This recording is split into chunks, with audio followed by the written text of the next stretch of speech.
Welcome back everyone to another tutorial for the Forza Horizon 5 game.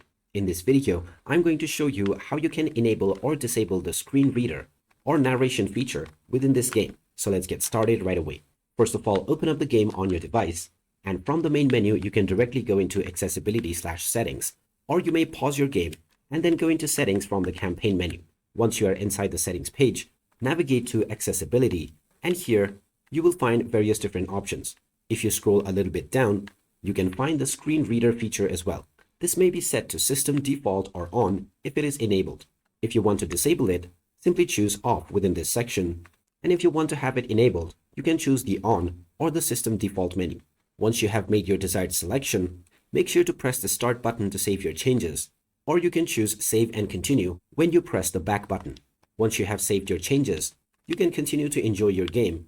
And anytime you pause and go into various different submenus, you will notice the screen reader feature if you have it enabled.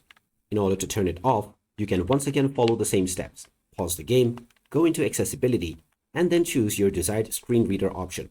So there you have it. That is how easy it is to turn off screen reader or narration on the Forza Horizon 5 game. If you find this video helpful, make sure to hit that like button and subscribe for more helpful tips and tutorials. Thanks for watching, and I will see you again in the next one.